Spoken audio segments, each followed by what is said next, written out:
Yes, people, welcome to another Chelsea video, man. Keeping you guys up to date every single day when possible, the latest Chelsea news.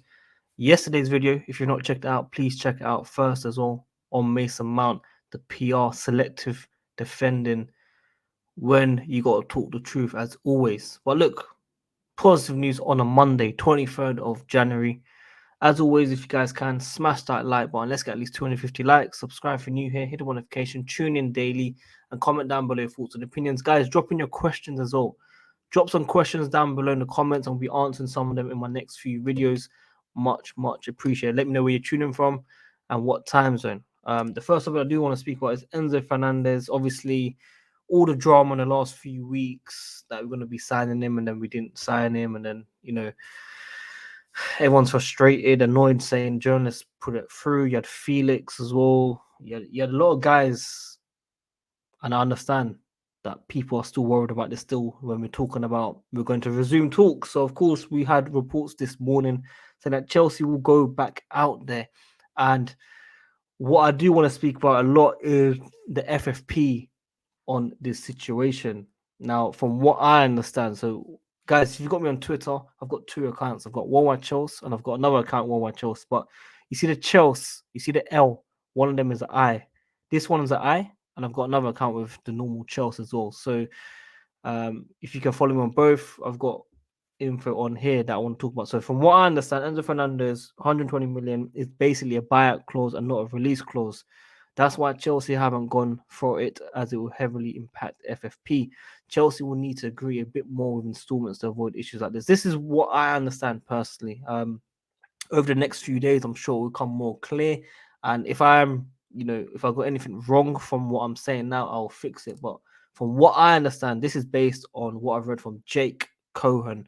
Very, very reliable when it comes to these legal sides and FFP and information that you guys want to read. So basically, any transfer fee, like Mudryk, for example, okay, let's just say Mudryk costs £50 million and he signed a 5-year deal.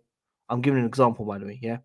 That would be 10 million over the next 5 years in accordance to FFP. So it's amortized, of course, over a 5-year period. So yes, it does depend on the contract situation, the fee overall. So 50 million over 5 years, 10 million each year for 5 years. That's very simple and easy to understand. Now, this is where it gets a bit more confusing. We have release clause and we've got buyout clause right now. So release clause is calculated the same as a normal transfer fee that I just explained. So as you can see here, it says the triggering of a release clause is treated the same way as a transfer fee. So what we explained above for the purposes of FFP calculations. So that means a normal release clause, whatever they cost, that can be spreaded as well. Whether we paid out front or not is seen in the books as different because a lot of clubs, rival fans are coming out saying, oh, how are you spending this much money, blah, blah, blah. Now, this is where it gets a bit confusing. The buyout clause, a certain amount agreed between and contained within employment of the player and his current club, which the player can determine to terminate the contract early and become a free agent. Mandatory in Spain, which is why we maybe see those huge fees, but rarely seen in England. So in practice, the player's new club pays a buyout clause on behalf of the player, but it's considered to be a payment to the player and not a transfer fee. The entire buyout clause is recorded in the financial year. So if he costs 50 million, he'll cost 50 million in that year one. It's as simple as that over the years, where the other, let's just say it's a 5-year deal, the other 4 years will be zero. So from what I'm reading, because this obviously has come out since the Enzo Fernandez saga, what's happening, are we signing him or not? This, I believe, is a situation at Enzo Fernandez where his 120 million euros is a buyout clause, and Chelsea obviously don't want to pay that. We don't want to put that on the books. It doesn't make sense whatsoever. So what I think can happen is that Chelsea will obviously offer more money, but with installments, just like we done with Mudryk. If we are to go out, we can go say 119 million, or it doesn't sound perfectly sense in terms of 119. But I'm just worried that if I say 121 mil, that's basically the buyout clause in a certain way. I don't know if you can do installments across 121 million. It would make sense if you can, but if not, 119. But Benfica don't need to accept that. But as we know, we've had a decent relationship with Benfica over the years under the previous ownership. And let's be real, they sell their players, man. You know, you got Nunes as well. They sell their guys in it. So I believe Chelsea will somehow do something. So that is the first topic I do want to speak. Enzo Fernandez. Sorry it took long. Hopefully it makes sense. If anyone wants to correct me, please do. If I'm wrong, I apologize. But this is what I understand personally, and I think what people are responding to it that they understand that as well. So I'm sure over the next few days it will come clear. But that's what I understand. I also do want to speak about Graham Potter wants midfielders, but doesn't want Chelsea don't want to be held to ransom. Of course, we don't pay silly money. We're looking at Gusto, of course, as a backup to Reece James, and that's a positive one. I've said we need someone in this squad. Okay, I can't rely on Reece James playing every single game and risking him getting injured. I don't want to see that. You know what I mean? I don't want to see that. And apologies about the background that it's still based on Mount because it's based on yesterday's video. As I said, if you haven't checked it out, please do let us know what you think about Mason Mount right now. I've called out a couple of accounts because I'm getting sick and tired of the fakeness in this community. You know, some people have been honest, some people have kept it real, some people that I don't agree with have kept it real, and some people are just deluded. And I just had enough. So I was like, you know what? Put it out there. I watched Minerals FC yesterday, didn't see no direct at me, so thank you very much. I'm happy with that. But I gotta keep it real, man. I feel like the people that defend Mason Mount, you know, it doesn't have to just be Minerals FC, it can be anyone else that you see on the timeline.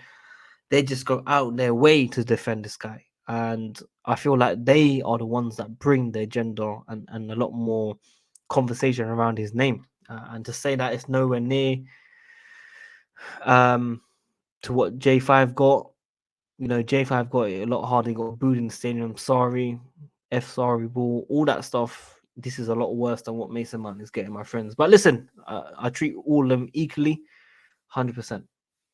So Gusto's another one. Enzo Fernandez, Casada cannot be ruled out, but we need to look at other options. If we're not going to sign a midfielder, we might be bringing in a loan for the January window because then we can go out all out on the summer.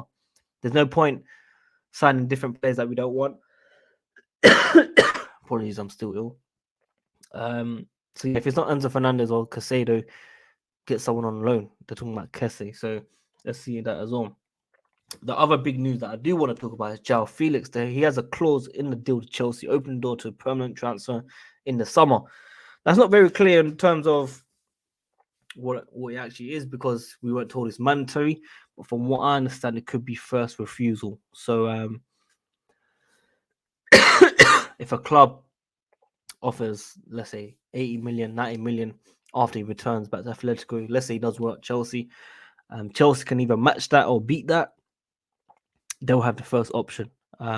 That's what I understand because when I read it from David Ornstein for Fabrizio, there was no deal included. So there must be a little clause in this deal saying that we can get him in the summer.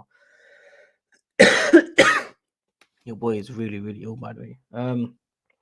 But yeah, that's what I've basically understood from all of this. So guys, let me know what you're thinking about Joao Felix to Chelsea. What imagine guys, Joao Felix, Enzo Fernandez, and Kenku, Mudryk, all these guys.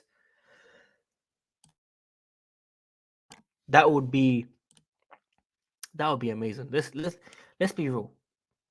No traditional number nines, pure flair, technical ability. It'll look amazing. It'll look really, really amazing. So yeah, I'm all up for it, guys. That's mainly it for me, man. I'm trying to do videos every day when possible. Even when man's ill, streams coming out soon as well. The podcast as well, WorldWideChels Pod. Go download that on Spotify, Apple Podcasts for free. Matt J. Bull, Alfred, Wayne, the whole clique looking after that as well. So go support my guys over there as well. And yeah, like I said, we've got merch coming out very soon as well. And I look forward to giving you guys all this information, man. It's been a long ride, but it's time for a new step for us people. So yeah, guys, keep liking the video, keep subscribing. Let me know your thoughts on Joao Felix, Enzo Fernandez, Gusto as well, and I'll see you guys very soon. I think there's no football actually international break, which is the more annoying thing, but luckily we have the transfer window that we can speak about. So make sure you guys tune in every day, search for this channel, and help me get the 31,000 subscribers on. Well, guys, I'm out. Peace.